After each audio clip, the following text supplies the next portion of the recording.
Hello everyone! I'm Grim, a freelance artist, and despite doing it professionally, it's still important to study. This week, I sat down and decided to do a master study of one of my favorite concept artists' work, Piotr Jablonski. I know his work mostly from Dishonored 2, but the piece I decided to study is the Headsman's Cross from Dragon Age 4. By the way, in case you're wondering just what a master study is, it's trying to replicate another artist's work with the intent to study it and learn the decision-making process that went into it. I specifically want to study some of Jablonski's brushwork and color, as that's what I enjoy the most about his work. So, while I get into how my study went this week, if you want to draw along with me, go ahead and pick up your project and listen along. I picked the Headsman's Cross image because it felt like something that would be manageable to do in a short time frame, as much as I'd have loved to work with one of his other pieces from Dishonored because I just love the series a lot.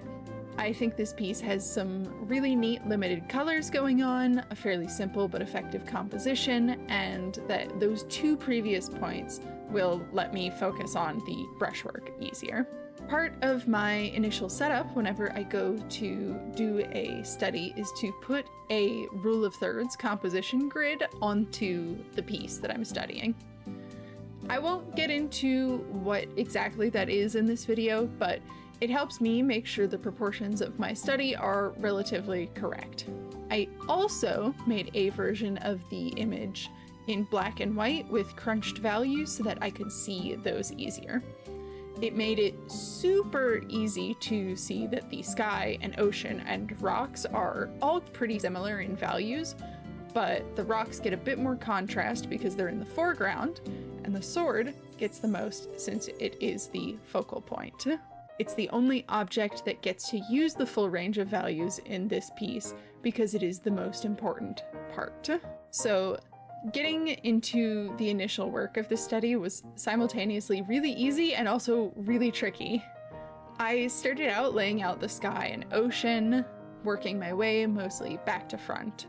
It was a real challenge to get a similar texture in the sky, as in the original piece it has all of these lovely layered brush strokes that lead your eye up to the sun. I think I managed to do something similar, albeit not quite as gracefully. I think part of that is me lacking brushes, which I hate to blame it on, because brushes do not make the artist, and partially because I feel that I missed the really neat chromatic gray that's used to blend between the sun and the sky. It looks like purple almost, but when you color pick it, it's very clearly just yellow-brown. But it looks purple because it's so close to green and orange and everything. I also went on to later miss that chromatic gray, brown, purple thing in the rocks too. Speaking of those rocks, I didn't quite exactly nail them, but I think I still learned a lot painting them and adding a lot of texture variation. I feel like it's something that I'm definitely going to carry into like painting rocks in the future, because most of the time I just kind of use a rock brush and slap some texture on it and call it good enough. This was also the point in the process where I'd fully recognized that I just don't have the tools and skills to replicate Jablonski's brushwork, so I went for similar effect with what I have instead. And so by the time I got to the sword and the sun, I'd also gotten to a point with his piece where I had to go, okay, I have to get this done now to not mess up my work schedule for the week. While I do totally wish I had more time to spend on these parts, I'm still pretty happy with how they turned out. I normally render my metals pretty shiny, but this sword is very clearly worn and old from sitting in a stone by the sea. It was really fun to capture that. It was a new way of rendering something I really like already. And it gives me some fun ideas for how I can render some personal art for myself, since I have a character I made recently that has a particularly old sword and armor.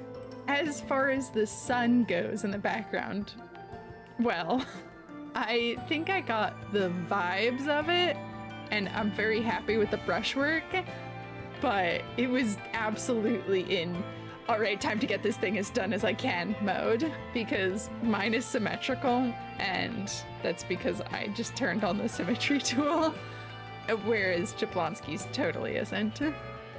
I think what was the most fascinating thing working on this part of the composition is how the colors in the sky and the main colors of the sun are so close.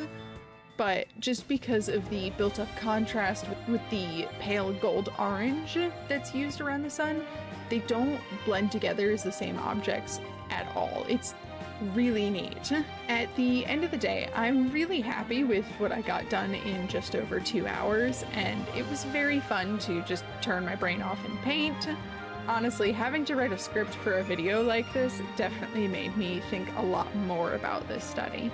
So, thank you for being my peer pressure to actually reflect on what did and didn't work with this practice. And that's all I have for you today. Thanks for coming along, and if you made anything while watching this, I want to see it! I hope this video gave you a good idea of what it's like to do master's studies, and maybe even inspired you to do some of your own. If you do want a place to share those, I do have a Discord server. The link is in the description below. It's an art server for any and all mediums of art, and we've also got plenty of folks who are into video games, TTRPGs, OCs, and the like. In the meantime, though, thank you for watching all the way to the end, and if you're not subscribed yet, you should do that. I'm experimenting by making a video every single week this year, so what you'll get is a surprise other than probably art related. In the meantime, thank you so much for watching, and I will see you all next week. Bye-bye!